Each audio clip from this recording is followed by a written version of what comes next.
اس کی وجہ یہ ہے کہ وما خلقت الجن والانس الا لیعبدون، کہ ہم پیدا ہی اللہ کی عبادت کے لیے، اللہ نے ہمیں پیدا ہی اپنی عبادت کے لیے کیا ہے، اور عبادتوں میں سب سے بڑی عبادت تو نماز ہے۔ اسلام میں سب سے بڑی عبادت جو ہے جس کے لیے ہم پیدا ہوئے ہیں، وہ سب سے بڑی عبادت جو ہے وہ تو نماز ہے، نماز کا اپنے صحیح وقت کے اندر ادا کرنا ہے۔ تو یہ چیز جو ہے جب ہم نہیں کر پائیں گے جس کے لیے ہم پیدا ہوئے ہیں، تو پھر جب اس کو چھوڑیں گے تو وہ تو سب سے بڑا گناہ ہوگا، وہ سب سے بڑی عبادت بھی ہے، اس کو چھوڑنا سب سے بڑا گناہ بھی ہے۔ تو لہٰذا آج یہ عہد کر کے اٹھیں کہ ہم نے جو ہے نماز کو نہیں چھوڑنا، قطعاً کسی صورت میں نمازوں کو درست کر لو، سارے کام صحیح ہو جائیں گے، دنیا بھی صحیح ہو جائے گی، موت بھی صحیح ہوگی، قبر بھی صحیح ہوگی، حشر بھی صحیح، سب صحیح ہو جائے گا، سب کچھ صحیح ہو جائے گا۔ یہ نماز آپ کے موت کے وقت بھی کام آئے گی، دنیا میں بھی کام آئے گی، قبر کے اندر بھی کام آئے گی، محشر میں بھی کام آئے گی، ہر جگہ کام آئے گی کہ قیامت کے دن نمازوں کو دیکھا جائے گا۔ اللہ فرمائے گا یہ فرشتوں، یہ آدمی میرا بندہ آیا ہے، اس کی ذرا نمازیں دیکھو، حساب کتاب شروع کر، نماز روز محشر کی جان گداز بود، اول پرسش نماز بود۔ فرشتے عرض کریں گے مولا اس کی نمازیں مکمل ہیں، پوری ہیں۔ اللہ فرمائے گا بس پھر پوری ہیں تو آگے حساب لینے کی ضرورت نہیں، اس کو سیدھے جنت کا راستہ، سیدھے جنت کی طرف، اس کو جنت میں لے جاؤ، بس آگے حساب کرنے کی ضرورت نہیں ہے، بہت گناہ کیے ہیں اس نے، غلطیاں بھی ہوں گی، نماز پوری پڑھی ہے، مکمل پڑھی ہے، بس کو جنت میں لے جاؤ، آگے حساب نہ کرو۔ جب نماز نہیں پڑھی ہوگی بس رجسٹر کھل جائیں گے، پھر ایک ایک بات کا حساب، ایک ایک چیز کا حساب۔ تو نماز پڑھ کے اپنا بیڑا پاک کرا لو، جنت کا ٹکٹ لے لو، جنت کی چابی آپ کے ہاتھ میں ہے، چابی ہاتھ میں، تالا خود ہی کھلے گا۔ جو فجر کی نماز پڑھتا ہے اللہ تبارک و تعالی عشاء سے لے کر فجر تک جو گناہ ہوتے ہیں اس سے بتقاضۂ بشر غلطیاں ہو جاتی ہیں، اللہ اس فجر کی نماز کی برکت سے معاف کرتا ہے۔ جو ظہر کی نماز ادا کرتا ہے اللہ تبارک و تعالی فجر سے لے کر ظہر تک جو غلطیاں انسان سے ہوتی ہیں ان کو معاف کرتا ہے اس ظہر کی نماز کی برکت سے۔ عصر کی نماز ادا کرتا ہے، ظہر سے لے کر عصر تک غلطی کو صورت ان کو معاف کرتا ہے۔ جو مغرب کی نماز ادا کرتا ہے اللہ تبارک و تعالی عصر سے مغرب کے درمیان جو غلطی کو صورت کو معاف کرتا ہے۔ جو عشاء کی نماز ادا کرتا ہے اللہ تبارک و تعالی عشاء کی نماز کی برکت سے اس مغرب اور عشاء کے درمیان جو غلطیاں قصور گناہ ہوتے ہیں ان کو معاف فرما دیتا ہے، معاف فرما دیتا ہے۔ اور ایک اور بہت بڑی برکت انسان کو حاصل ہوتی ہے، بہت بڑی توجہ طلب بات ہے کہ کوئی شخص اب کسی کو نیند کا غلبہ بہت ہو، اور جوانی میں یہ آپ پتہ یہ عالم ہوتا ہے کہ نیند ختم ہی نہیں ہوتی، اگر 10 گھنٹے بھی سوئیں تو دل چاہتا ہے تو سوتے ہی رہ جائیں، کھانا نہ کھائیں سوتے رہیں، اتنی نیند کا غلبہ ہوتا ہے جوانی میں۔ اور جب بیماری لگ جاتی ہے، بڑھاپا آتا ہے تو پھر نیند کی گولیوں میں لے کر نیند نہیں آتی، یہ عالم ہو جاتا ہے۔ لیکن ایک وقت ایسا ہوتا ہے کہ نیند ختم نہیں ہوتی، نیند کا یہ عالم، نیند ختم نہیں ہوتی۔ اب رات کو تہجد کے وقت اٹھنا دکھا تو سوال ہی پیدا ہوتا ہے کہ اتنی نیند کا غلبہ، اتنی ضرورت، فجر پڑھنی مشکل ہے تو تہجد کی نماز کیسے ادا کی جائے جو کہ اتنی فضیلت رکھتی ہے۔ فرمایا اگر تم عشاء کی نماز جماعت کے ساتھ ادا کرو پھر آ کر سو جاؤ، اور پھر فجر کی نماز اٹھ کر مسجد میں جا کے جماعت کے ساتھ ادا کرو، ساری رات تم سوتے رہو گے، ساری رات سونے کے باوجود اللہ تعالیٰ کے فرشتے ساری رات تمہارے نام اعمال میں نیکیاں لکھتے رہیں گے۔ تو لکھا جائے گا یہ جاگتا رہا ہے، یہ باتیں کرتا رہا ہے، کمال ہے۔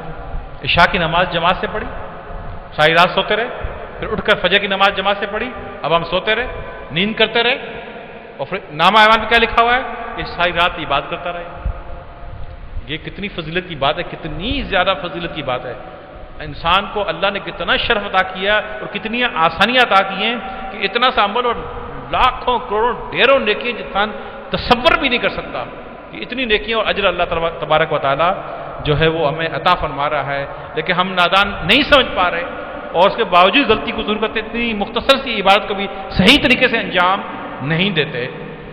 اور آپ کو یہ پتہ، یہ تو واقعہ آپ سنتے رہتے ہیں کہ شب معراج میں نبی کریم صلی اللہ علیہ وسلم کو 50 نمازیں ادا ہوئی، حکم 50 نمازیں کو ہوا تھا، پھر موسیٰ علیہ السلام کی مدد سے سرکار کی سفارش سے 50 سے یہ 5 رہ گئی، لیکن اللہ تعالیٰ نے فرمایا تھا میرے محبوب میں نے 50 فرض کر دی، تمہاری محبت نے 5 کر دی، لیکن غلاموں کا یہ بولنا کہ تم میرے بندوں کو کہ تم ادا تو 5 ہی کرو گے صحیح طریقے سے، لیکن میں تیرا رب جو ہوں تمہیں اجر 50 کا دیا کروں گا۔ بولا میرے بندوں کو بولنا کہ میں اجر تمہیں 50 کا دوں گا، تم 5 ادا کرنا میں 50 لکھوں گا، تم پڑھنا 5 لکھوں گا 50۔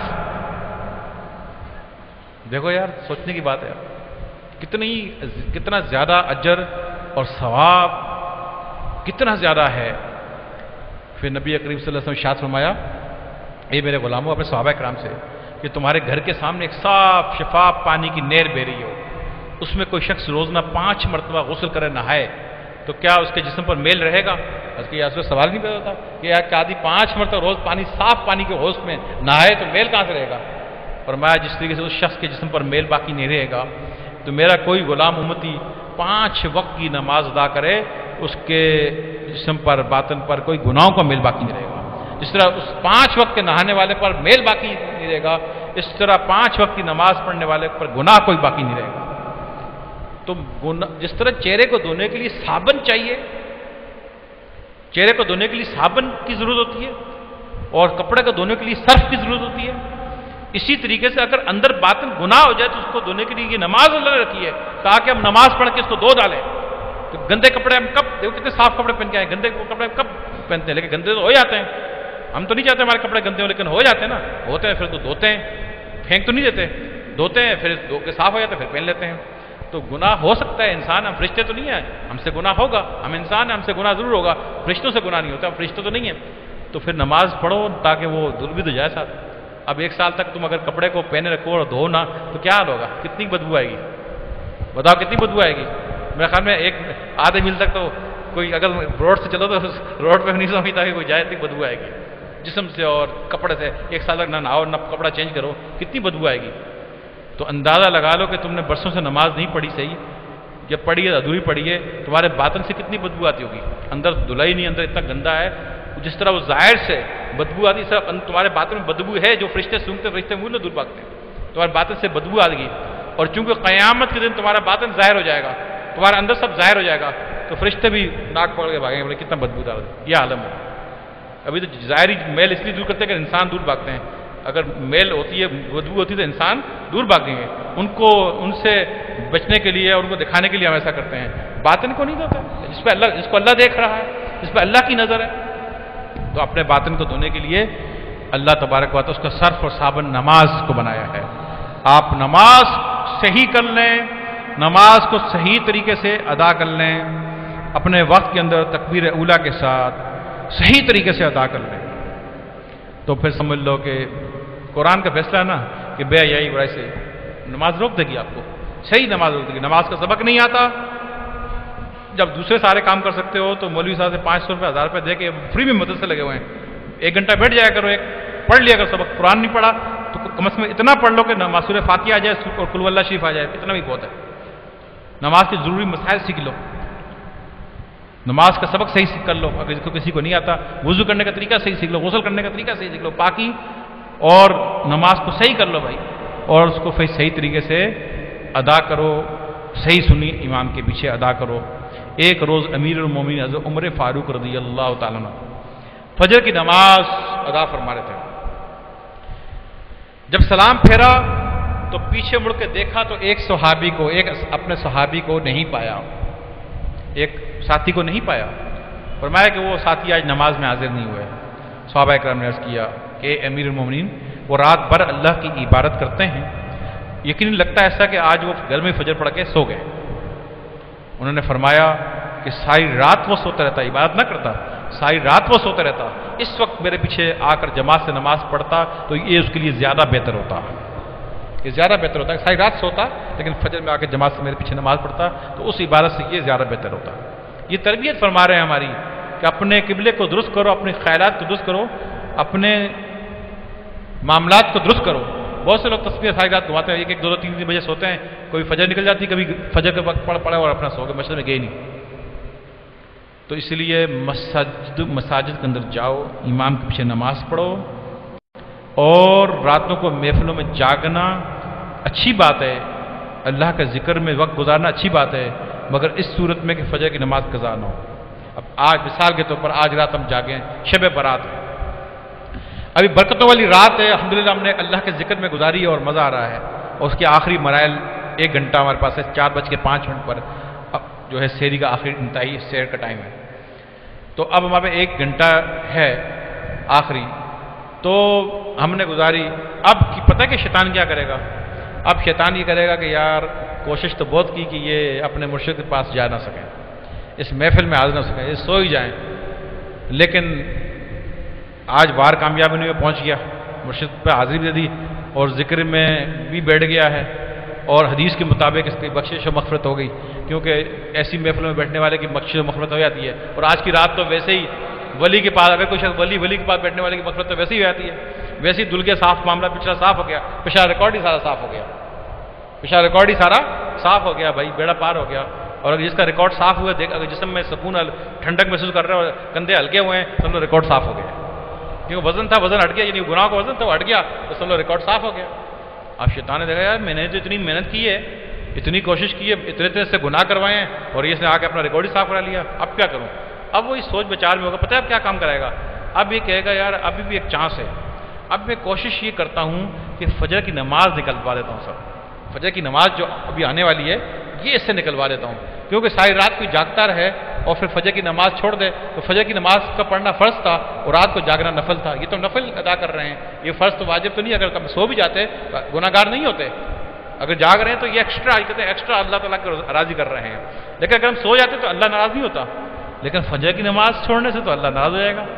اب لہٰذا وہ کہے گا کہ نفل کا درجہ تو چوتھا ہے، پہلا فرض، دوسرا واجب، تیسرا سنت، چوتھا نفل۔ کہا کہ ساری رات جاگ کے نفلی اس نے عبادت کی اور اللہ کو یاد کیا، اب اس سے میں فجر کی نماز نکلوا دوں گا۔ اب ہوگا یہ کہ کوئی شخص ساری رات اس طرح جاگے اور عبادت اور فجر نہ پڑھے تو ساری رات کا جاگنا فضول اور اس کا نام ہے کچھ نہیں لکھا جائے گا، سب ضائع ہو جائے گا، جو کچھ کیا ہے وہ ضائع ہو جائے گا۔ لہذا ابھی ایک چانس شیطان کے پاس موجود ہے، آج کی رات کے عبادت اور بڑی برکتوں والی قدر والی بڑی رات جو ہے اس کے اندر جاگ کے آ کے بیٹھ کے ذکر ہو گیا، عشاء پڑھ لی، نفلیں پڑھ لی، ذکر اذکار ہو گیا، مرشد ملاقات ہو گئی، کچھ اللہ کے راہ میں پیسے خرچ ہو گئے، بہت کچھ ہو گیا اور بیڑا پار ہو گیا سمجھ لو۔ اب ایک چانس شیطان ہے اور پورا زور لگائے گا، اور یقیناً اس میں اگر 10-15 بھی اس کے قابو میں آ گئے تو وہ کہتا ہے چلو جتنے بھی آ گئے کچھ تو ہوا، جتنے آگے کچھ تو میں نے کچھ کا کام تو خراب کیا، وہ سب پہ زور لگائے گا، لیکن جتنے قابو میں آ گئے کہتے ہیں جال مچھیرا پھینکتے ہیں ساری مچھلیاں آ جائیں، ساری تو نہیں آتی 10-20 آ ہی جاتی ہیں، تو لہٰذا وہ جال پھینکے گا بھی، جب ٹائم ہونے والا ہے جال پھینکے گا، کھانا کھاتے بولے گا ابھی گھر میں نماز پڑھ لیں گے، محلے والی مسجد میں نماز پڑھ لیں گے، یہاں پڑھ لیں گے وہاں پڑھ لیں گے، یہ کر کے اسی وقت آپ سے نماز قضا کروائے گا اور یہ سب کچھ جو حاصل ہوا تھا وہ ضائع ہو جائے گا۔ لہذا فجر کی نماز پڑھ کے چیک آپ کے ہاتھ میں آ گیا ہے، چیک بن کر آپ کے ہاتھ میں آ گیا ہے، لیکن کیش تو نہیں ہوا نا، کیش اگر باؤنس ہو گیا تو کوئی کاغذ کا کوئی فائدہ ہے، جب کیش جیب میں آ جائے گا تو کام ہو جائے گا۔ تو لہٰذا بات اتنی سی ہے کہ چیک ہاتھ میں ہے، فجر کی نماز پڑھ کے اس کو کیش کروا لو، چیک ہاتھ میں ہے، فجر کی نماز پڑھنا یہ ہو جائے گا کیش، کیش ہو گیا تو بس کام ہو گیا۔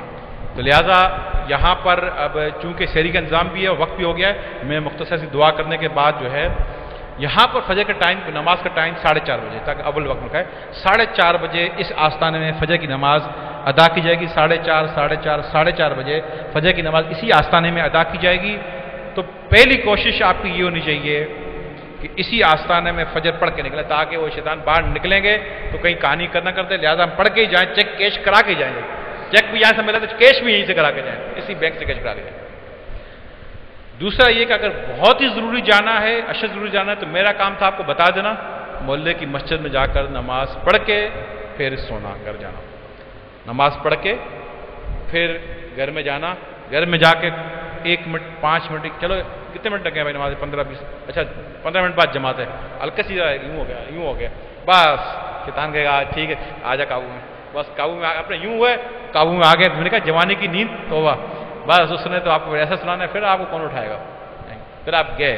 لہٰذا سونا نہیں بھائی، چیک کیش کرا کے فجر پڑھ، یہاں پڑھو یا مطلب کی مرضی آپ کی، نماز پڑھ کر سونا، تاکہ آپ کی آج کی رات کا جاگنا اور اللہ کا ذکر کرنا، یہاں پہ آنا یہ قبول انشاءاللہ ہو گیا ہے، تاکہ اللہ نماز پڑھ کے یہ کیش بھی ہو جائے اور اللہ راضی ہو جائے، بیڑا پار ہو جائے۔ الحمدللہ رب العالمین، والصلاۃ والسلام علی سید الانبیاء والمرسلین۔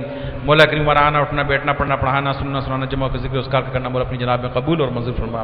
یا اللہ پڑھنے پڑھانے میں کوئی زبردست پیش کی غلطی ہوگی، اٹھنے بیٹھنے میں کوئی بے ادبی ہوگی ہے، اس کو اپنے محبوب علیہ السلام کے وسیلے سے معاف فرما۔ مولا اس محفل پر جتنے ہم کو ثواب عنایت فرما، اس ثواب کو سب سے پہلے امام الانبیاء احمد مجتبیٰ محمد مصطفیٰ صلی اللہ علیہ وسلم دربار میں عقیدتاً توفتاً پیش کرتے ہیں، مولا قبول فرما۔ یا اللہ آپ علیہ السلام کے توسل سے تمام انبیاء والمرسلین، تمام صحابہ کرام رضوان اللہ تعالی علیہم اجمعین، تمام تابعین تبع تابعین، جملہ اولیاء کرام بزرگان دین، کل مومنین کل مومنات کل مسلمین کل مسلمات کا اس کا سال ثواب کرتے ہیں، مولا قبول فرما۔ خصوصاً یا اللہ سلسلہ نقشبندی چشتیہ قادریہ سرورتی قلندریہ ویسیہ کے تمام اولیاء کرام جنہوں سے پردہ فرما مجھے سب کو اس سال ثواب کرتے ہیں، اللہ قبول فرما۔ یا اللہ حضرت علی کرم اللہ وجہ کے جتنے بابا جنہوں سے پردہ فرما موجود سب کو اس سال ثواب کرتے ہیں، قبول فرما۔ اور حاضرین مجلس میں جن لوگوں کے ابا و اجداد ماں باپ بہن بھائی دوست زیر و قارب انتقال کر گئے ہیں ان کو بھی خصوصی سال ثواب کرتے ہیں، اللہ قبول فرما۔ اللہ خصوص بالخصوص برشدنا اخوند سیف الرحمان پیری ارچی امام خراسانی رحمۃ اللہ کے سال ثواب کرتے ہیں، اللہ قبول فرما۔ یا اللہ اپنے محبوب اولیاء کرام کے وسیلے سے ہم سب کے صغیرہ کبیرہ گناہوں کو معاف فرما، مولا آئندہ گناہوں سے بچنے کی توفیق عطا فرما۔ یا اللہ ہمیں 5 وقتہ نماز خوشی و خضوع کے ساتھ با جماعت ادا کرنے کی توفیق عطا فرما۔ یا اللہ سستی اور قائلی کے عادت کو دور فرما، مولا ہم سے وہ کام لے جن سے تو راضی ہوتا ہے، ان کاموں سے محفوظ کر دے جن سے تو ناراض ہوتا ہے۔ یا اللہ اپنی ذات کی عشق اور محبت نصیب فرما، صفات کی پہچان نصیب فرما، وہ فضل و کرم احسان جو تو نے اپنے محبوب اولیاء کرام پر فرمایا تھا اس ایک کرم کی نگاہ ہم سب گناہگاروں پر فرما۔ یا اللہ دو جہاں میں ہم سب کا بیڑا تو پار فرما۔ یا اللہ ماضی میں جو غفلت میں گناہوں میں نافرمانیوں میں زندگیاں بسر کی ہیں ان کی معافی چاہتے ہیں، یا اللہ معاف فرما۔ یا اللہ زندگی جو لمحات اور سانسیں باقی ہیں ان کو تیری یاد میں بسر کرنے کی توفیق عطا فرما، اس میں تیرا ذکر کرنے کی توفیق عطا فرما، تیرے محبوب علیہ السلام کی سنت پر عمل کرنے کی توفیق عطا فرما۔ یا اللہ تیری یاد میں زندگی گزارتے زندگی شام ہو جائے، موت کا وقت آ جائے، ایمان بالخیر پر کلمے کے ساتھ نبی علیہ السلام کی زیارت کے ساتھ، یا اللہ ہم سب کو موت نصیب فرمانا۔ یا اللہ قبر کے عذاب سے محفوظ فرمانا۔ یا اللہ ہم سب کی قبروں کو جنت کے باغوں میں سے ایک باغ بنانا، کل روز قیامت اپنے عرش کے سائے تیرا جگہ نصیب فرمانا، نبی علیہ السلام کی شفاعت نصیب فرمانا، جنت فردوس نبی پاک علیہ السلام کا پڑوس عطا فرمانا۔ مولا ہم سب گناہگاروں کو اپنا دیدار نصیب فرمانا۔ یا اللہ ہم سب کو حاسدوں کے حسد سے، ظالموں کے ظلم سے، شیطان کے مکر فریب سے، ہر قسم کی زمینی آسمانی بلیات سے، آفات سے، نظر بد سے، جادو ٹونوں سے، بیماریوں سے ہمیں ہماری اولاد کی شفا عطا فرما۔ یا اللہ عزیز مجلس میں جو لوگ پریشان حال ہیں ان کی پریشانیوں کو دور کر دے، ان میں کوئی قرضوں میں ڈوبا ہوا ہے ان کو قرض سبق دوش نصیب فرما، بے اولادوں کو اولاد نرینہ عطا فرما، جو صاحب اولاد ان کی اولادوں کو نیک و فرمانبردار بنا، بے گھروں کو گھر عطا فرما، بیماروں کو شفا عطا فرما، جو لوگ بے سکون و بے اطمینان ہیں تو سکون و اطمینان کی دولت سے مالا مال فرما۔ یا اللہ تمام مسلمانوں پر رحمت نزول فرما دے، تمام مسلمانوں کی بخشش فرما، تمام مسلمانوں کو خوشحالی نصیب فرما، تمام مسلمانوں کی مشکلات کو آسان فرما۔ یا اللہ میرے مردون دل میں یہاں کہیں آباد ہیں سب کو شاد اور آباد فرما، سب پر رحمت نزول فرما، سب کی بخشش فرما، سب کو خوشحالی سے سبھی کی مشکلات کو آسان فرما، سب کو اپنے منزل مقصود پر پہنچا دو جہاں میں۔ یا اللہ میرا، میرے تمام چاہنے والوں کا، میرے اہل خانہ کا، میرے مریدوں کا، تمام مسلمانوں کا، اور اس وقت یا اللہ محفل میں جو لوگ موجود کھڑے بیٹھے دعا میں حاضر ہیں دو جہاں میں خصوصاً ہم سب کا بیڑا تو پار فرما۔ مولا جو مانگا ہے وہ بھی عطا کر دے، جو مانگنے میں کمی رہ گئی ہے اس کمی کو اپنے فضل کرم سے پورا کر کے یا اللہ تو وہ بھی عطا فرما۔ 1-2 منٹ آپ جو دعا مانگنا چاہتے ہیں، تمنا مانگنا چاہتے ہیں وہ مانگ لیں۔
بحرمت ان اللہ وملائکتہ یصلون علی النبی یا ایھا الذین آمنوا صلوا علیہ وسلموا تسلیما اللهم صل علی سیدنا محمد وعلى آلہ وصحبہ بعدد کل ما لک سبحان ربک رب العزۃ عما یصفون وسلام علی المرسلین والحمد للہ رب العالمین بحق لا الہ الا اللہ محمد رسول اللہ صلی اللہ تعالی علیہ وسلم. اے مجدد دوران،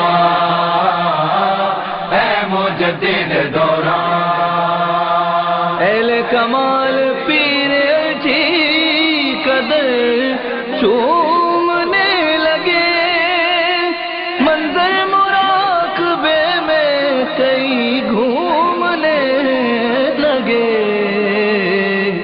ڈالی جو میرے پیر جی نے بھرپور ایک نظر، عالم کتاب چھوڑ کے سب جھومنے لگے. اے مجدد دوران، اے مجدد دوران، اے مجدد دوران، اے مجدد